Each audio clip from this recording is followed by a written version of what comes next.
اعوذ باللہ من الشیطان الرجیم بسم اللہ الرحمن الرحیم اللہم صلی علی سیدنا و مولانا محمد وبارک وسلم وصلی علیہ۔ آقا کریم علیہ الصلوۃ والسلام کی حدیث مبارکہ ہے، فرمایا گیا لا یؤمن عبد حتی اکون احب الیہ من نفسہ وتکون عطرتی احب الیہ من عطرتہ وذاتی احب الیہ من ذاتہ ویکون اہلی احب الیہ من اہلہ۔ آقا کریم علیہ الصلوۃ والسلام کی ذات اقدس نے اس حدیث مبارکہ کے اندر کیا ارشاد فرمایا کہ کوئی بھی بندہ اس وقت تک مؤمن نہیں ہو سکتا جب تک کہ میں اسے اس کی جان سے زیادہ محبوب نہ ہو جاؤں، اور فرمایا کہ میری اولاد سے اپنی اولاد سے زیادہ محبوب نہ ہو جائے، اور اسی طریقے پر فرمایا کہ میری ذات اس کی ذات سے زیادہ محبوب نہ ہو جائے، میرے گھر والے اسے اپنے گھر والوں سے زیادہ محبوب نہ ہو جائیں، تو فرمایا کہ وہ اس وقت تک کامل مؤمن نہیں ہو سکتا۔ یہ مثال تمام صحابہ کرام کے درمیان ہمیں نظر آتی ہے کہ عموماً تمام صحابہ کرام آقا کریم علیہ الصلوۃ والسلام کی ذات پاک کے ساتھ بے انتہا محبت کیا کرتے تھے، اور یہی وجہ تھی کہ آقا کریم علیہ الصلوۃ والسلام کے اشارہ آبرو پر تمام صحابہ کرام اپنا مال جنگ کے لیے آقا کے دربار کے اندر جمع کروایا کرتے تھے۔ صرف مال ہی جمع نہیں کرایا کرتے تھے، بلکہ وقت آنے پر میدان جنگ کے اندر اتر کر کے اپنی جانوں کا نذرانہ بھی پیش کیا کرتے تھے۔ تو میں جس صحابی کی بات کرنا چاہتا ہوں وہ سیدنا عمر بن خطاب رضی اللہ تعالیٰ عنہ کی ذات ہے کہ آپ کی ذات کو آقا کریم علیہ الصلوۃ والسلام کی ذات کے ساتھ اور آقا کریم علیہ الصلوۃ والسلام کے اہل بیت یعنی کہ حسنین کریمین کے ساتھ اور باقی اہل بیت اطہار کے ساتھ بڑی بے انتہا کی عقیدت اور محبت تھی۔ آج جو ہمیں ادھر ادھر سے باتیں سننے کو ملتی ہیں کہ نہیں ان کے درمیان بہت دوریاں تھیں، اور کچھ طبقات اسی بنا پر محب اہل بیت ہونے کے بنا پر وہ حضرت سیدنا عمر بن خطاب رضی اللہ تعالیٰ عنہ اور عموماً خلفائے ثلاثہ کو طرح طرح کی زبان درازیاں کرتے ہیں اور مختلف قسم کے مغلظات بکنے سے بھی گریز نہیں کرتے۔ تو اللہ کریم ہمیں صراط مستقیم پر چلنے کی توفیق عطا فرمائے۔ دیکھیے کہ میں بات عرض کر رہا ہوں کہ مدائن فتح ہوا، مدائن جب فتح ہوا تو مال غنیمت جو بھی اکٹھا ہوا تھا وہ مسجد نبوی شریف میں پہنچایا گیا۔ یہ سیدنا عمر بن خطاب رضی اللہ تعالیٰ عنہ کا دور خلافت ہے، اور آپ کے دور خلافت کے اندر مدائن فتح ہوا، مال غنیمت وہاں پر جمع ہوا۔ جب مال غنیمت جمع ہوا اور امیر المؤمنین مال غنیمت کو تقسیم فرما رہے ہیں،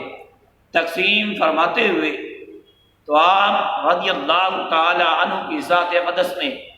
دیکھیے کہ کس طرح سے مال غنیمت کو تقسیم فرمایا۔ سب سے پہلے جو ذات مال غنیمت حاصل کرنے کے لیے تشریف لائیں وہ حضرت سیدنا مولا علی کرم اللہ تعالی وجہ الکریم کے بڑے صاحبزادے امام حسن مجتبی رضی اللہ تعالیٰ عنہ نے فرمایا کہ مجھے میرا حصہ مال غنیمت سے عطا کیجیے۔ تو امیر المؤمنین نے فرمایا کہ بالرحب والکرامت، یہ آپ کے لیے عزت و عظمت والی بات ہے، آپ آئیے اور اپنا حصہ وصول کیجیے۔ آپ امیر المؤمنین رضی اللہ تعالیٰ عنہ نے امام حسن مجتبی رضی اللہ تعالیٰ عنہ کو 1000 درہم دے کر کے انہیں ان کا حصہ عطا فرمایا، اور اسی طرح آپ کے بعد آپ کے چھوٹے بھائی امام حسین رضی اللہ تعالی عنہ تشریف لاتے ہیں اور کہتے ہیں کہ اے امیر المؤمنین مجھے میرا حصہ دیجیے، تو امیر المؤمنین فرماتے ہیں کہ خوش آمدید، مرحبا، آپ کے لیے بھی عزت و کرامت کی بات ہے، تشریف لائیے۔ 1000 دینار درہم انہیں عطا فرماتے ہیں اور وہ چلے جاتے ہیں۔ اس کے بعد حضرت سیدنا عمر بن خطاب رضی اللہ تعالیٰ عنہ کے اپنے صاحبزادے لخت جگر تشریف لاتے ہیں جن کا نام عبداللہ تھا۔ وہ آتے ہیں، سوال کرتے ہیں کہ اے امیر المؤمنین مجھے مال غنیمت سے میرا حصہ عطا کیجیے۔ آپ انہیں بھی یہی فرماتے ہیں کہ خوش آمدید، مرحبا، آپ کے لیے بھی عزت و کرامت کی بات ہے۔ مال غنیمت دیتے ہیں تو اس میں سے 500 درہم اپنے صاحبزادے کو دیتے ہیں۔ جب 500 درہم دیتے ہیں تو ان کا صاحبزادہ یعنی کہ جیسے شہزادے ہوتے ہیں مچلنے کی سی کیفیت ہو جاتی ہے، تو وہ کہنے لگے کہ اے امیر المؤمنین میں تو بہت پہلے سے جنگیں لڑتا ہوا آ رہا ہوں کہ جب کہ حسنین کریمین بچپن کے عالم میں تھے، چھوٹی عمر کے عالم میں تھے، میں تو اس وقت سے بھی جنگیں لڑتا ہوا آ رہا ہوں، تو لہٰذا مجھے ان کے برابر حصہ ملنا چاہیے، ان سے کم کیوں دیا جا رہا ہے؟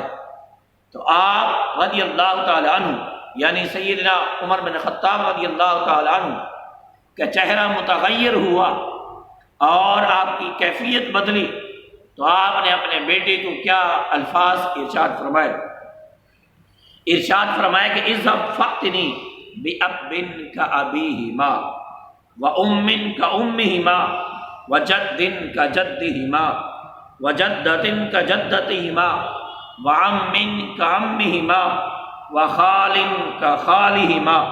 فإنک لا تأتینی بہ۔ کیا فرماتے ہیں کہ غصے کے اندر آ کر کے، جلال کے اندر آ کر کے فرماتے ہیں کہ جی ہاں، اگر تم چاہتے ہو کہ میں تمہیں ان کے برابر حصہ دوں، اگر تم چاہتے ہو کہ ان کے برابر یعنی کہ حسنین کریمین کے برابر تم حصہ وصول کرو، تو پھر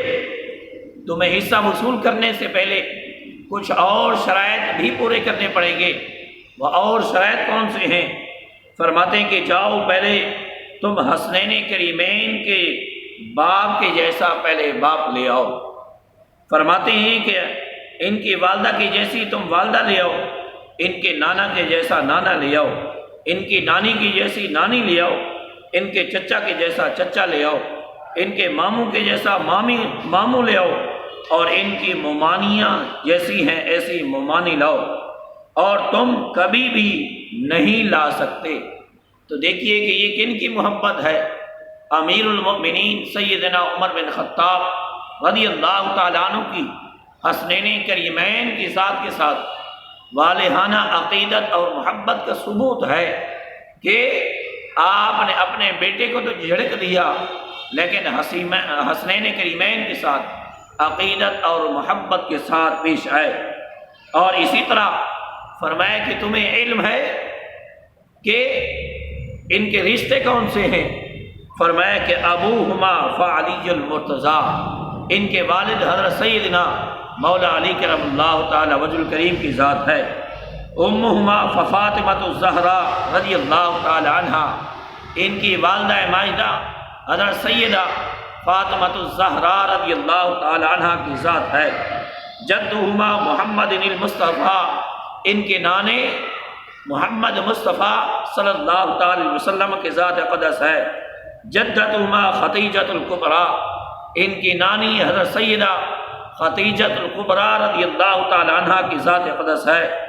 عمہما جعفر بن ابی طالب، ان کے چچا حضرت جعفر بن ابی طالب رضی اللہ تعالی عنہ ہیں۔ خالہما ابراہیم بن رسول اللہ صلی اللہ تعالی وسلم، ان کے خالو حضرت سیدنا ابراہیم رضی اللہ تعالی عنہ ہیں۔ کہ اگر تم ان کے ساتھ برابری کا مقابلہ کرنا چاہتے ہو تو پھر تمہیں یہ رشتے لانے پڑیں گے۔ اور اسی طرح فرمایا کہ خالاتہما رقیۃ و ام کلثوم ابنتا رسول اللہ صلی اللہ علیہ وسلم، ان کی خالائیں رسول اللہ صلی اللہ علیہ وسلم کی بیٹیاں سیدہ رقیہ سیدہ ام کلثوم رضی اللہ عنہما ہیں۔ تو دوستو اب دیکھیے کہ امیر المؤمنین کی والہانہ عقیدت اور محبت کس طرح کی تھی، کس طرح وہ حسنین کریمین سے آقا کریم علیہ السلام کی صاحبزادی سے اور باقی صاحبزادیوں سے بھی کس طرح عقیدت اور محبت کیا کرتے تھے۔ اللہ کریم ہمیں صحیح معنوں میں اہل بیت اطہار کے ساتھ عقیدت اور محبت رکھنے اور ان کے ساتھ صحیح معنوں میں شریعت کے مطابق روابط اپنانے کی توفیق عطا فرمائے۔ اللہ کریم میرے ان ٹوٹے پھوٹے کلمات کو بارگاہ رب العزت کے اندر شرف قبولیت عطا فرمائے۔ اللہ کریم ہمیں ہماری عوام الناس کو جو بھی سنیں گے انہیں سواد اعظم مسلک اہل سنت والجماعت پر چلنے کی توفیق رفیق عطا فرمائے۔